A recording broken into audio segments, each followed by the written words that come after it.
I want to make this quick video because I want to share with you some information that we learned on how to fight this virus. Because in moments like this is when leaders show up. Moments like this is a moment that everybody else operating out of fear, but men and women like you need to show them the way and live with certainty, with faith, and be smart about what we do. And right now I'm going to share with you a keynote presentation that one of my clients did. His name is Dr.Bart Precourt.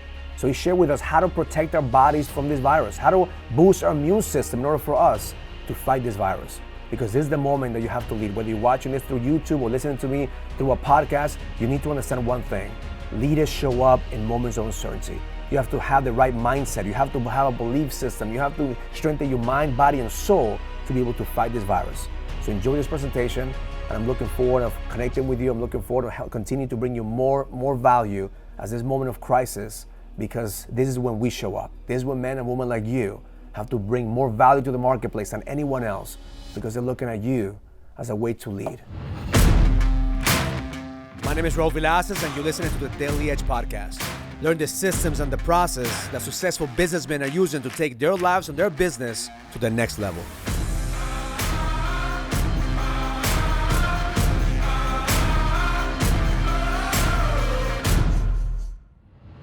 So more than ever, you have to go home and you have to be rock solid. You've got to lead, and if this is the moment that we got to lead. All right. So Jay's got me some pens here. So just randomly, what are your concerns? That my mother-in-law, who's 75 years old and has respiratory problems, is going to get it from me or my family. Okay, you get it from you or your family. Because she's already quarantined herself, but I'm worried that unfortunately somebody brought it here, or I go to the airport and I bring it home to her. Okay. What are the other concerns? Educating our employees. Educating employees. Yeah. If you own a business, you go back. They're going to need your leadership. In the back. The virus potentially mutating, getting worse. Mutating, getting worse. Okay. My pregnant wife or people with kids. Pregnant wife, kids. Did I see a question there? Yeah, I was just going to say, got a bunch of newborns recently. Newborns recently? All right, awesome. The economic damage. Economic damage, yeah. I probably should be answering these as I go. Nonetheless. All right, but nonetheless. All right, so let's go a couple things. Bob, to yours first, with the elderly. Listen, my mom's 82 years old. She's had respiratory distress her entire life, been smoking since she's 13. She is the candidate. She gets it. She's highly likely to die. That's our reality. Okay? That would also go to say if she caught any flu, she'd be highly likely to die. So we have to take things into consideration right now. Last year in our country alone, we had close to 20,000 people that died from the flu. We can't overlook these things. So I'm going to say that again. Do you guys know that already? We had 20,000 people in our country alone die, 500,000 people around the world. We're not even near those numbers. I'm not saying we were not going to get near them, but we have to take things into consideration for what they are. In our country alone, we do have some good research. Just so you guys want to know, do we have any access right now of a closed group data right now? We do. That was the cruise ship. The cruise ship was fantastic for us to give us the data. If we put everybody on a cruise ship, didn't let anyone exit off, and they were around each other, you had the flu, you didn't, what was the spread rate? The spread rate was very low. It was like 14%, considering that they consider this one of the worst things ever. The death rate was 0.85, and only people that were over 70 passed. So these are the things we got to go back and just give ourselves a little bit of armor and know that, all right, this is a virus. So let's talk virus for a minute, and if this doesn't help you and you want me to answer those questions, I'm going to answer those. So first I'll tell you this. Listen, a virus isn't a living entity, so we technically don't kill it. We have to harness it, and then we have to squash that sucker down and then get it out of our body if we can. Okay, it's a little different than a bacteria. So a bacteria sits on top of a cell. The virus wants to get in the cell. I'm going to kind of draw these out the best that I can. Artist, no. Really smart, bald-headed guy, yes. All right. That was funny too, so I'm funny as well. All right. So that's your virus. Okay, and then here's going to be your cell. And this is the part that I want you to understand, because this will help determine your strategies. Hopefully you guys can all see that. Out here, so this is your cell. On the inside, you have things like your mitochondria, and that's like your DNA and all that good stuff. This is the brain power. This is your nucleus and all these stuff. All the important stuff is on the inside of the cell. And then out here, this is like the force field around. This is like the brick wall that's protecting the cell. and this guy right here are made up of some very specific type of nutrients. I want to picture a brick wall out here. And this is vitamin A, D, E, and K. The primary defender of the outside wall is vitamin D.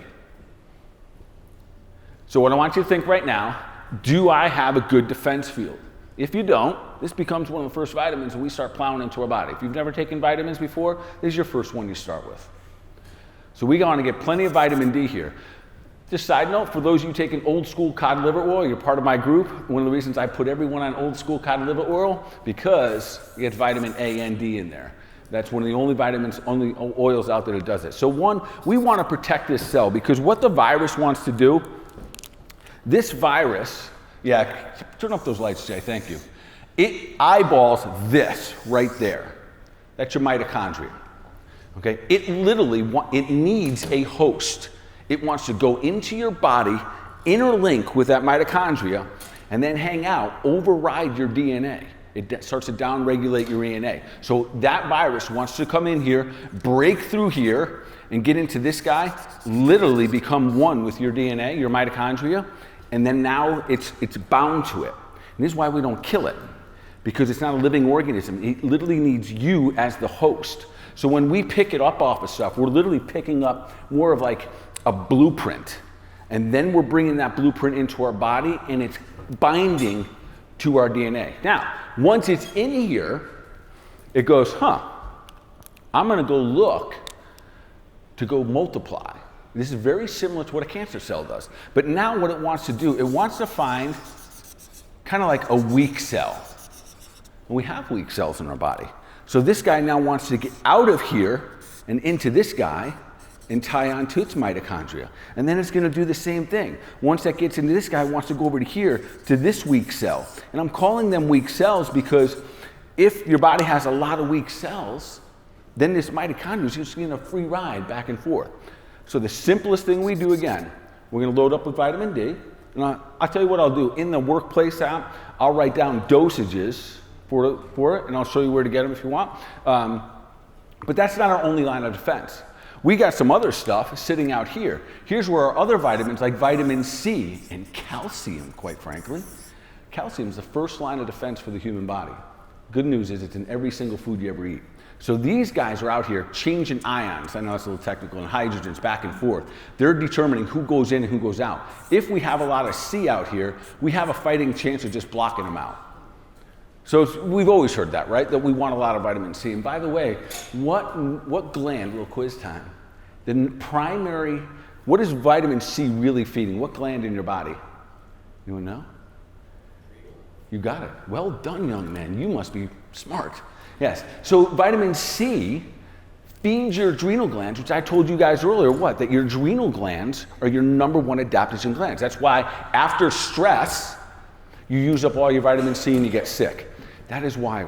So if there was ever on a time to understand the power of our mind, this is why you wake up in the morning, starting tomorrow morning, you must win the morning to win the day.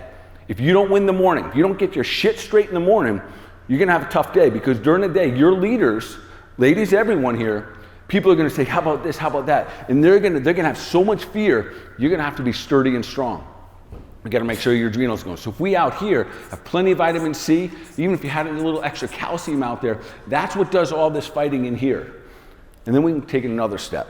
So there's another herb. So vitamins and minerals, so like vitamins A and B and C and D and all those guys, they're gonna be building up your immune system. And then there's herbs. Herbs, quite frankly, are what have stood the test of time. That is what's fought viruses. Those are the ones that have helped mankind survive through these big things. So there are a very specific herb, one herb that I'm gonna recommend that everyone get, and it's something called Echinacea. That is not how you spell it. And I'll put these in the notes afterwards, and I'll even give you dosing. And here's what I want you to understand. So how many of you have heard of herbs that are what we call adaptogenic herbs? Have you guys heard that? A couple of you have. Anyone see me back there hiding? I got these little bottles. I'm taking drinks back there. So I use adaptogenic herbs on a regular basis, because an adaptogenic herb, you put it into your body and it helps you adapt to whatever environment you have. So it literally knows how to defend itself against all this stuff that we've never known. Now things like Echinacea and rhodiola and ginseng have been around for thousands of years, and they've fought off all of these viruses that have mutated. They continue to mutate. So we want to make sure that we've got plenty of vitamin D, plenty of vitamin C, some calcium in the body, and some echinacea. And again, I'm going to put this all in the notes, and I'll make sure that you see the doses, and kind of quality is absolutely going to be king here. And folks, this is the easy part. But what we need to be doing, we've got to do, well, this is an easier part as well. There's a little bit of a lifestyle stuff. So these are things that you can take, and we can keep going down. You've heard of other herbs like elderberry and just things like those. Those are going to be fantastic for you. And there's a couple others, like, how many have heard of St. John's wort before? So St. John's wort, by the way, it just makes you happy if you have a little bit of depression or anything like that. It's a nice natural herb for you. And it also has been known as the #1 virus fighter in the world. So St. John's wort in the right dosing can be really, really powerful. But there's two things that we got to make sure that happen even prior to this. So your immune system, this level, these guys right here, so every day, so while we've been going through here, and what Raul experiences every time he puts on a thing is that during the day, we break this down. We use up the nutrients in the cell during the day where, you know, it's loaded up, it's big and strong, and then it gets weak as we overuse the body. But the beauty is, the body's such an amazing healing machine. As soon as we lie down to sleep, it starts to restore itself. So what we got to get good at right now is sleeping. You heal when you sleep. You're not healing right now. You're healing when you sleep. So sleep becomes powerful for us. Ideally, that's without a bunch of drugs and shit like that, right? Yeah, so at night, your body actually starts to restore the vitamin E, the vitamin D, the vitamin A, and the K in here. So what's an easy place to get vitamin K? Butter. Butter. Yeah, right?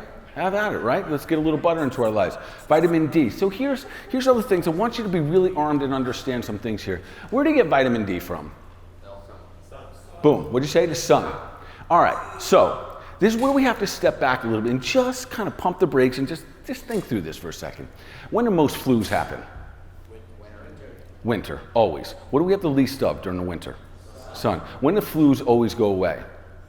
Spring and summer. Why? Because the sun comes back and people have more vitamin D. Sometimes, folks, it's this simple, right? There's no flus that stay through the spring and summer. So that's the question they're not going to answer right now. They say, what about spring? And they'll say, I don't know. And then when I don't know creates hesitancy, creates fear. You do know that nature's on your side. And as long as we're paying attention, we make sure right now, take a bunch of vitamin D, get these other good foods into our body, get good fats into your body, and nature starts to help us out. So we got to sleep. There's this other thing, though, that happens. This virus, it wants to get in here, but there's many things out here that are going to try to keep it out, as long as you have those nutrients in there. But there's a way that the virus can get a free pass. Anyone want to guess? It can literally get like a free pass. It's like an Uber right to the mitochondria. Who said that? Yeah. We let sugar molecules in here. The virus hops on the sugar, goes right into the cell. So listen, if maybe right now you eat this much sugar, you start eating this much sugar, right? And if you can back off your carbs a little bit, because your carbs convert to sugar. So the idea, the concept of being healthy remains the same no matter what we're facing. So I'm going to flip this guy over. Any questions about my beautiful drawing right there? David? Sugars, are we including like natural sugars from fruit? To some degree, yes. You know, those fructoses, so yeah. So this is a scenario where our fructose and stuff like that, just real quickly, when it comes to natural sugars, bananas and apples and oranges, listen, eat that stuff and go out on the playground, okay? Do not eat that stuff and sit at your desk, because your body doesn't need that type of fuel. But if you eat it and you're busy, you're up here speaking, you're moving and grooving, you'll burn that sugar right up. So you'll burn it up just in the cellular matrix before it actually gets into the mitochondria. So we want to make sure that our timing of foods, right? So we don't want to eat a bunch of bananas before we go to bed, because you don't need sugar to sleep. Comprende? See this? See that? Yeah, that's good. Yeah. Bacteria and virus, same thing? They No. Sugar, only viruses. No, bacteria love sugar too. That's the kicker. Yeah, so, and it's very common where there's viruses, there will be bacteria. Because the bacteria want to go like here, and this is a little side story. The bacteria wants to build on top of the cell. So we can come and knock that off. And that's where sometimes an antibiotic can work for a bacteria. But if this bacteria faces the same guy, let's just say you guys are fighters, right? And you have to face the same opponent every day. And you're like, man, this dude's kicking my ass, kicking my ass, kicking my ass. And over time, because you fought him so much, you develop a strategy. Be like, he's gonna slip, I'm gonna do this, and I'm gonna knock his ass out. Very similar to what happened to my brother. Okay? Taking antibiotics for the bacteria, it was winning, it was winning, it was winning. And one day the bacteria said, oh, really? You're gonna let me in? Poof, goes inside to the brain cell, can't stop it there. So we're gonna continue to just pull these healthy habits in. All right, so what is one of the other things that I said? I think I said it from the stage because we were talking about it at my break. So in the event the virus gets in here and it's looking for this guy, if we have a weak cell, what's a way that we could actually, without killing the virus, because we don't kill viruses, how could we kill the cell? Fasting. Bam! Say it again, Joe. Fasting. Fasting. And listen, if you're not familiar with fasting, it just goes like this. Start off with just 12 hours. Just don't put any consumable food. Right? It's probably longer than most of us has gone. After 2 weeks, add 2 hours. You go to 14 hours. And all we're trying to do there is let this motor run. Let this motor run. Let these cells start to burn up things. In the event we keep feeding it, we have more likelihood that we're going to feed the weak cells. Those weak cells will not survive long if we're not feeding them. So what did I say you guys said back there? Ken, where are you? We said to do what? Starve the bitch. That's right. That's right. All right. Questions about my beautiful diagram? Yeah. Bob? So which types of cells get the virus? Any cell. Every one of our body, every cell in your human body has that makeup right there. So it'll go anywhere that it's weak. Doesn't care. Doesn't discriminate. Yep. So I have a question. So with starving the cells, just say somebody does get it. Yep. We hear the things start a cold, fever. So are it good to fast if somebody contracts it to now start fasting, maybe during program or something like that? Is this a problem? I'm sorry, I lost you a little bit there. Should we fast during, like, if somebody does get it, and or does? So I want to go gentle with the fasting, meaning this. If you're not familiar with fasting, only 12 or so hours. You're not like, because fasting by itself is intentional stress on the human body. And our goal is that we actually break this guy down. So in the beginning, we're just gonna go easy with it. Just don't always feed the motor. Now, you're going to be challenged when you go home because there's more stress in the air, right? Like I said, your neighbor, someone in your community is going to get it. And that's going to be a whole nother level. And we must be ready emotionally. Because guess what? Going to the doctor does you. Anyone read what the treatments are for this? Nothing.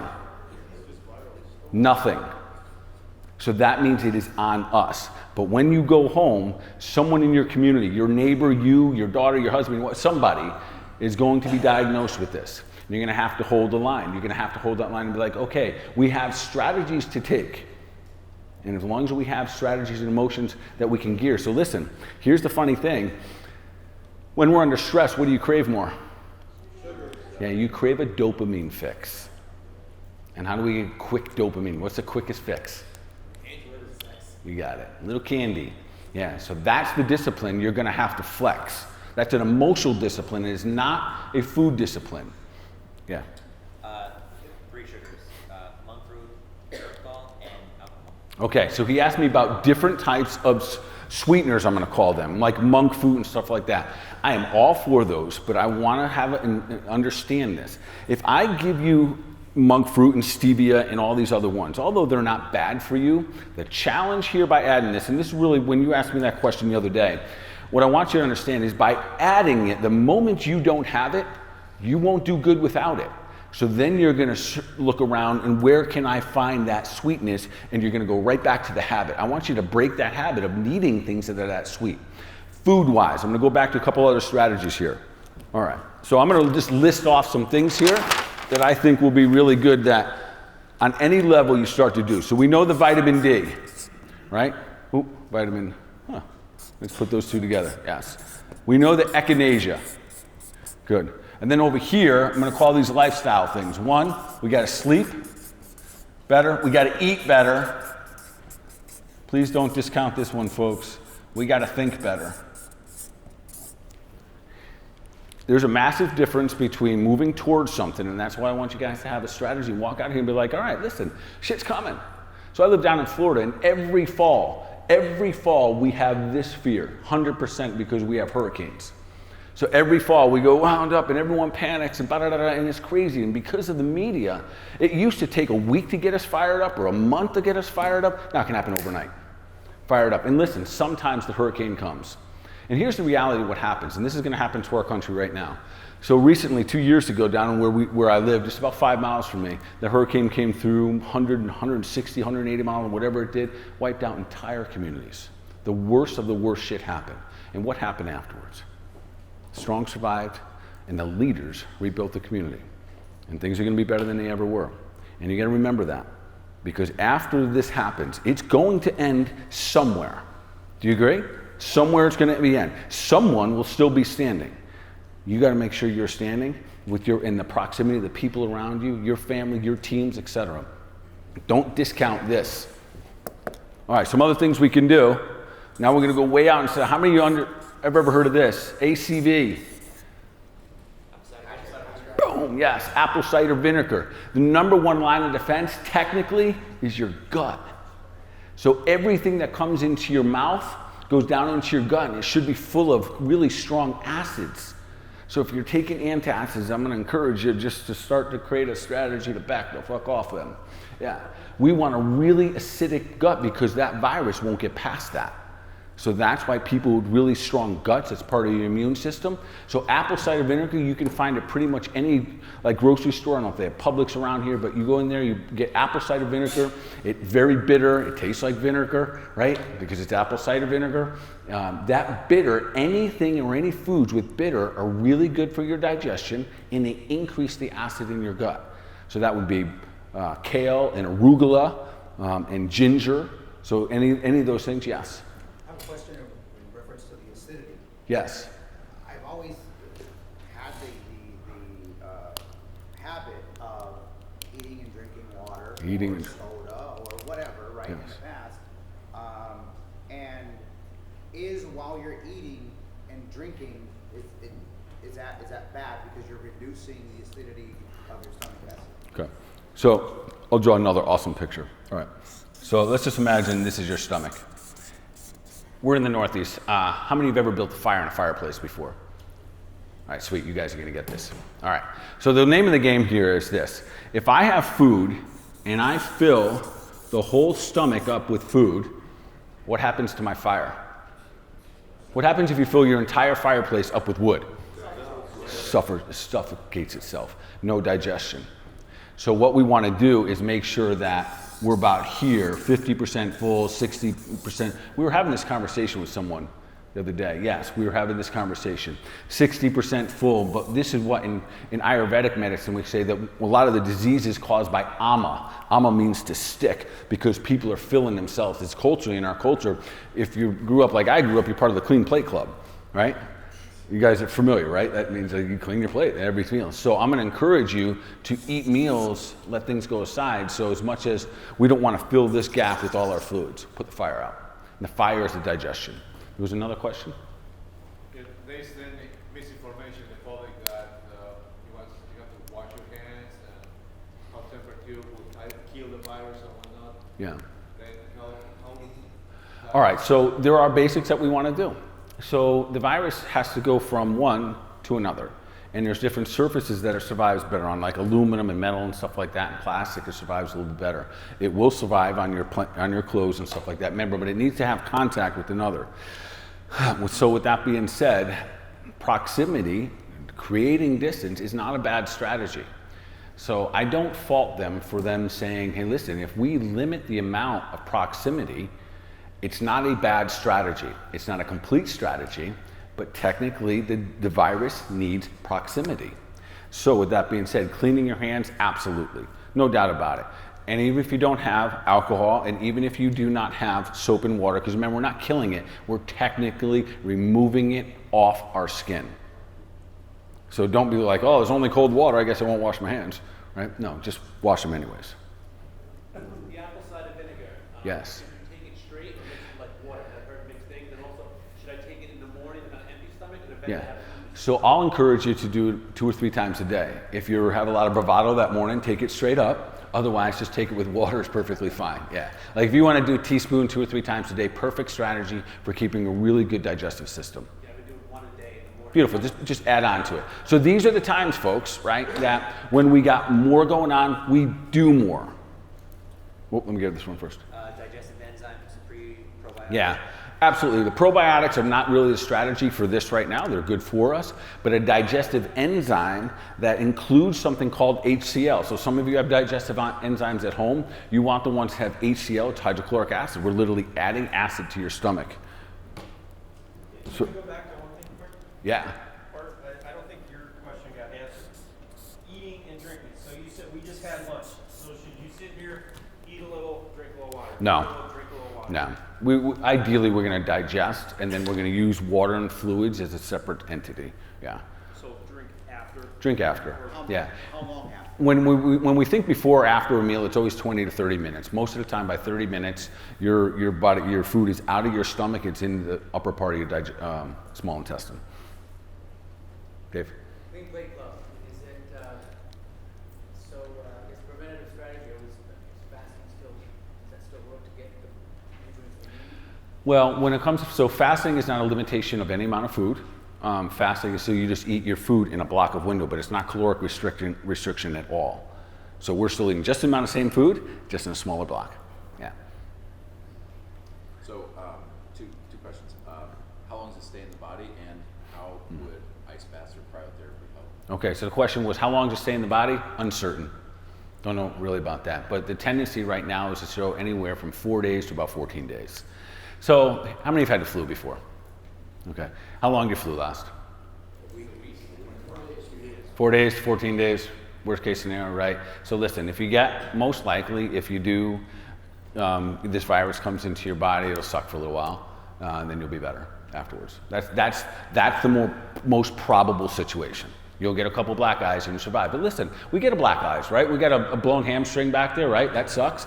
You're gonna live, you're gonna heal. Like, and I know it sounds silly, but there's other things that are gonna happen that we're gonna get beat up from, and we're just gonna roll with it. Question back there? Oh, wait a minute, there was a second part. I'm sorry. So cryotherapy and ice baths. Cryotherapy, so that is when you get into like an ice tank, either the one you stand up in or you dive into the water, or an ice bath. So again, fantastic strategy because we crush the cell. And now that cell is gonna be weak, and that guy's gonna be kind of flushed away because we will literally down-regulate some of the stuff in here. With that being said, though, if your body's a little taxed and you already have, if your adrenal glands are not strong, you're not going in cryotherapy, okay? You are not pushing your body. That is a natural state of hormesis where we're increasing the amount of stress in the human body. That's not the strategy for you. So if you know you're a little run down, no ice baths for you. Does sex have an effect on your immune system? Sex? Yeah, it enhances it. So that's a great question because anything we do, yeah, woo, yeah. Yeah. There we go. And the summary here is have more sex. Yeah, so listen, and this is what we gotta do. We gotta like laugh and live our lives, no matter what it is. Even if you have to be at home and your business is off for a little while, we have to allow ourselves to be in that space. We're grateful to be alive. And let's enjoy each other's company. Know that you guys are gonna be, guys and girls are gonna be the ones that are leading out here. Because when you get home, like this is easy, right? We're all on the same page here. When we get home, shit's gonna hit fan. You guys wanna take a couple of my texts, I'd love it. Yeah. So I know he asked you about the probiotics. So Yeah. is it not recommended to take it right now? No, just on the priority list. So the question was about the probiotics. It's just on a priority list for this right now, this strategy right now, because we know that this is going on. The strategy here, vitamin D, Echinacea, vitamin C, it's got a squeeze in there, right? You guys kind of knew that. And again, I'm going to show you some doses that you want to do for that. Apple cider vinegar, we're going to acidify the gut. Hydrochloric acid is the same thing here, but you can take it as a digestive enzyme. And then the other part was, so I asked you before, like, so do the cold showers, could they help with killing the mitochondria? Or? Again, the question is, so listen, when we use that strategy, that is to put stress on the body intentionally. Right now, I'm not going to say that that is the best strategy. If you're already practicing that, and that is something that you do, and you're constantly increasing that hormesis intentionally, then perfectly fine, keep using it. Ladies first. Is it true kids aren't getting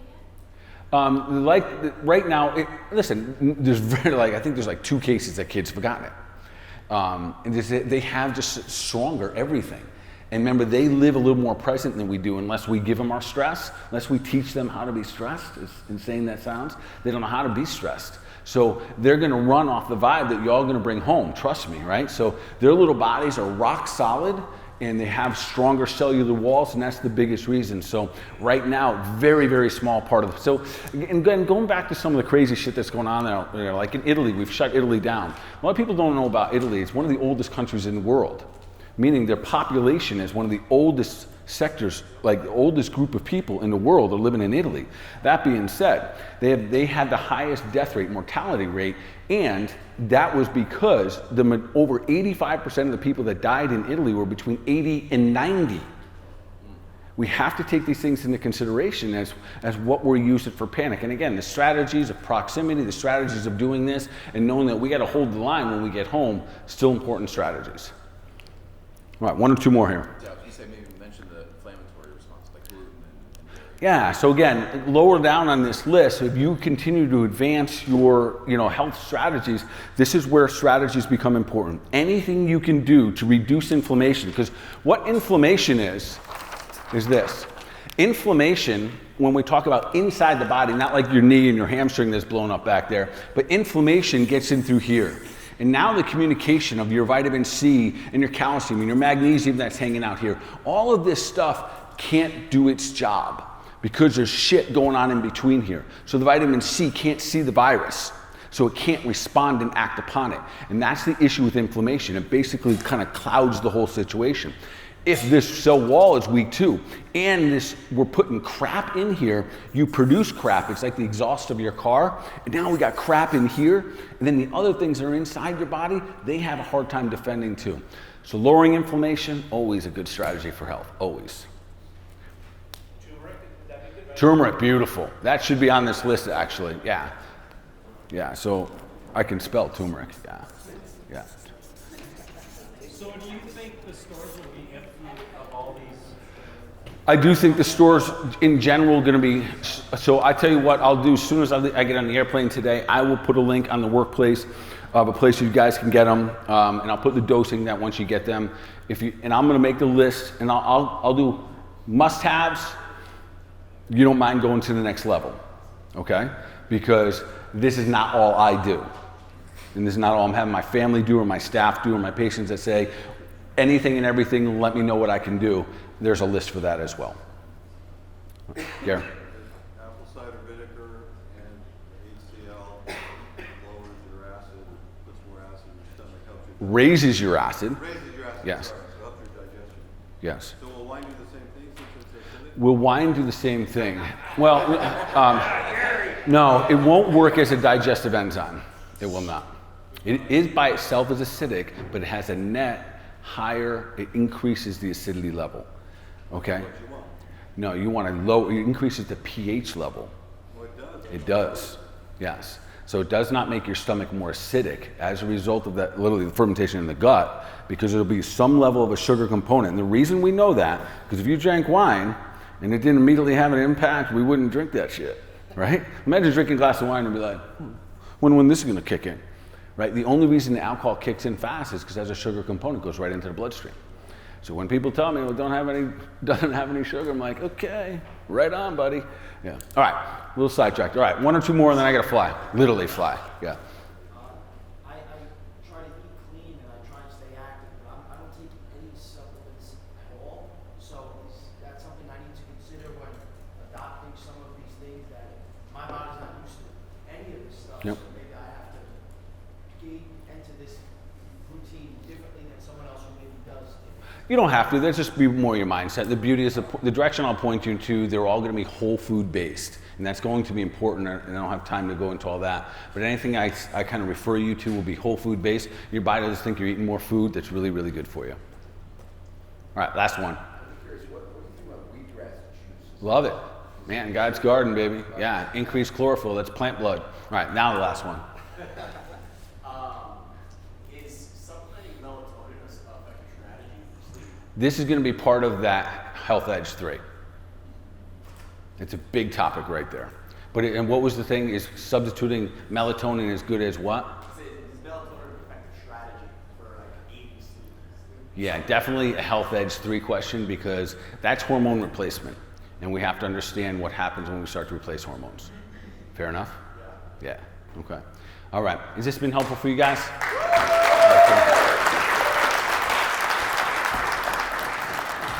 Hey, Bart, I had a quick